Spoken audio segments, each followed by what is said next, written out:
people's proportions. We see it in artwork that wasn't even mathematically created. It's just somebody did it and they said, that looks better than the other one. I like that one better. And it turns out that it's because it's the golden ratio. So it has a lot to do with the way that nature builds on itself. So my favorite example actually takes this further. And you can see this actually on the same page. If you keep doing this, draw a line there so you make this a golden rectangle. Draw a line here so you make this rectangle golden. I don't know if you guys have ever heard it. It's called the Archimedean spiral. And then you connect all the same like points together throughout. So you end up with a spiral. They have that right here. Again, it's better in the book. I'm a mathematician, not an artist. As evidence here. If you do that, it's actually, I can't remember if I put this yet, on your homework sheet. It's in the book too. The chambered nautilus shell. The chambered nautilus shell's in there? Yeah, Yeah. right next to Okay. the right next to the Oh, there it is. Cool. the- Yeah, and that's even better because you can see the compartments. As this thing grows, it builds its shell more. So look at the, of course I took the sequence away. But look at the sequence. Isn't the sequence building on itself? Whatever was before it kind of goes together to make the next piece. So as this little dude is growing, he starts off with a little tiny shell. And then he gets bigger. So like George Carlin, you got to get a bigger place to have more stuff. So it builds onto a shell. You can see the little compartments in the book better. Builds onto a shell. Builds into a shell.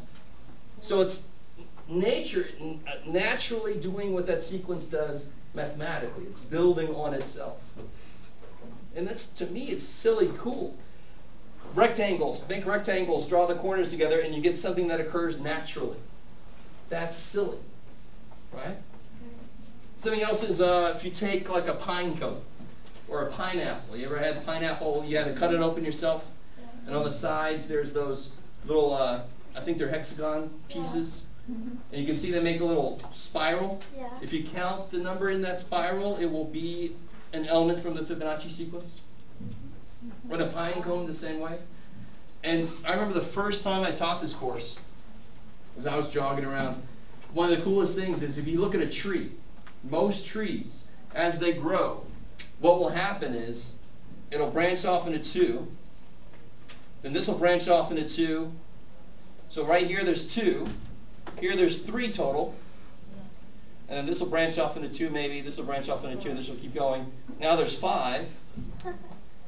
Now, will that always happen? No. Will you always get proportions on your body that are this golden ratio? What do you think the connection is there? Why is not everything this golden ratio? Why isn't everything like that? Why are some trees not following this? Why are some chambered nautilus shells not going to look like that? Nature, mutation. Yes, cool, right? We're not all going to be the same proportions because we have different lifestyles. We've eaten different things since we were little kids. Different environment. You could stunt your kids' growth by giving them coffee when they're 2. Here, wake up, kid. I think I'd rather do the opposite, get the kid to go to sleep. But anyway, you guys kind of with me? So trees, if you go around, this is what I would do. I jog around and I see a lot of trees actually follow this. What was difficult is a lot of times you get a branch that had a rough life. And so it would have wanted to be up there, but something happened to it right there. Either it broke and then it kind of healed over. So you have to take that into account. Or somebody obviously cut some off. So if you see something missing, just bypass that one. But it's really cool. I'm curious if any of you guys are going to actually do this. Look for a tree that nobody's really messed with too much and count across and see if as you go up, are those branches kind of following the sequence, right? I like that. A little musical intermission. Now, where are my, oh there it is. Where are my musicians? I think I had a couple musicians. Okay. So there's something called the, where'd it go? There's the piano. This is true, and that I've heard of. A minor sixth. Do you know what I mean when I say a minor sixth? Yeah. All right.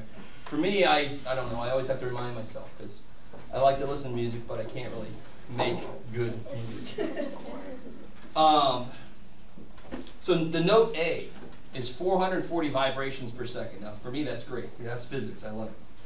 So 440 vibrations. Has anybody ever seen the tuning fork? Yes. So you pop that sucker and it'll vibrate at 440 vibrations per second. Right? That's why we hear the sound we do because it's moving the air around at that frequency. Right? So if you pair that with, where'd it go? The note C, so note A is 440 hertz, which is per second, right? And note C is 264 hertz. What is 440 divided by 264? This pairing together is a very pleasing sound. Would you agree?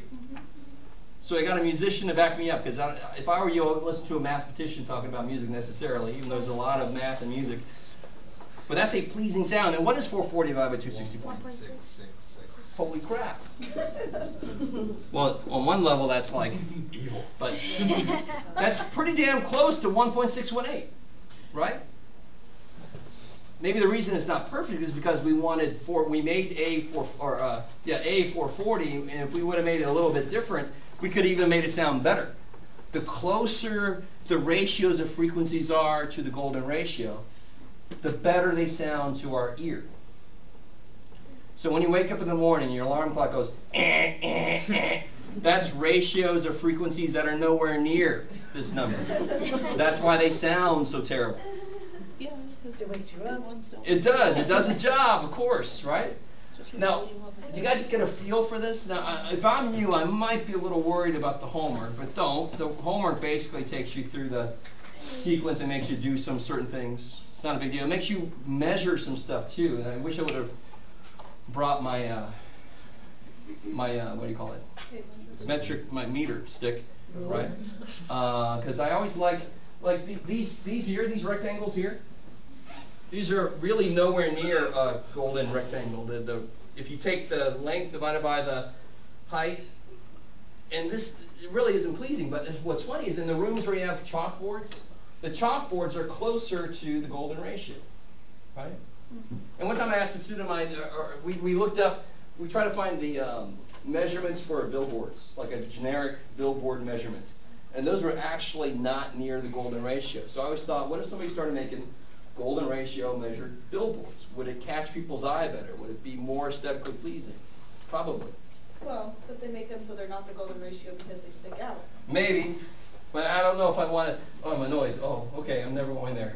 You know, so it's biological. It's very neat. It's really so for example, when you see something like in Giza, the Pyramid of Giza, when they take measurements of the base and the height and they take ratios, they find stuff really close to 1.618. And when they take into account the shifting that might have happened, they get even closer to 1.618. And everybody's like, oh, the Egyptians knew about the golden ratio. Oh, but what might actually have happened? They felt it so it looked pleasing. They felt it looked pleasing, right? So that's the controversy that's going on. When you see the golden ratio, like in the Parthenon, right? So they got a picture of that. They don't really break it down like I hope they would, but 300. Yeah, page 300. Right, so the Parthenon in Athens, Greece. If you look at that, people are all arguing about, you can see the golden ratio, but it might have just been because the architects had enough experience and they thought, well, people seem to like this better. So it's really not known necessarily if certain civilizations knew about the golden ratio and forced it in, or if it just naturally developed that way. Yeah. But why is it so pleasing to our eyes? That's the funky thing. That's the intersection of math and psychology. Symmetry? How much do we know why we do anything, right? And the Fibonacci sequence is a mathematical attempt to describe how nature works, right? I want you guys to be with me on this. The sequence is very simple. And nature is actually, on the surface of itself, very simple. It wants to grow, it wants to be healthy, right? So if it's healthy and it's growing like it should be, it builds on itself, and so you should see similarities between this mathematical sequence in nature. So maybe people think it's because we're obviously from nature, right? So we're going to be kind of attuned to looking for the golden ratio, because what does that mean about that thing then? It's healthy. It's actually grown the way it's supposed to. Do you kind of see what I'm saying? If it has trouble in its life, if it was sick when it was young or whatever, it's not going to be in the right ratio then, most likely. And that would be kind of like a subconscious kind of clue, hey, I probably shouldn't eat that thing, or hey, I don't like the way that looks, because it's kind of built in to look for that. They're not sure. I think the latest studies I found, they're still just verifying that people like this in all the different ways, right? But how do you actually get at why that's true? We can only guess. I like that guess, but it's still just a guess, right? So let's try something here. Let me, Archie, go ahead. I'm gonna get you guys in the right thought pattern. Oh.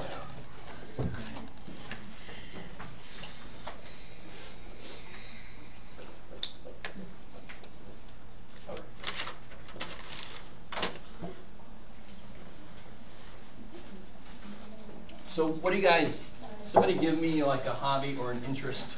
Baseball. So what I'm wondering is why Baseball. more mathematicians aren't better singers. At what? Aren't better singers if they can do that. Aren't better singers. Yeah. So singing has to do Well, with, if you can sing at the right frequency, if you Ah. can hit an A note. so there's a thing such as knowing the theory behind something. Or Or not saying it doesn't there's a thing about being able to do it. Practice to actually be able to Right. hit that kind of. But you agree with me, you can give anybody singing lessons and make them better. Well, But that's one place where I think that some people just have it formed correctly so that they're naturally easier for them to you're sing. actually making your choir director correct, just making. Work on it. What's She that? said, she says that no one is actually tone deaf. That you can teach people to hear the right things. You can, because I suck. Right? Yeah, no, it's all But practice. I've seen people that You can when train they were them. tone deaf. If you haven't. I've seen people that are completely tone deaf, and she can turn them and make them sing an Now at the same time, now as a math teacher, Just like any. I firmly believe that anybody can learn math. It's just a matter how you look at it. But there are definitely people with certain structures in the brain that make it easier for them to pick it up for the way it's taught. Right? So if my math teacher would have taught it differently and my English teacher would have taught English differently, maybe I'd be an English teacher now. Really, I firmly believe it.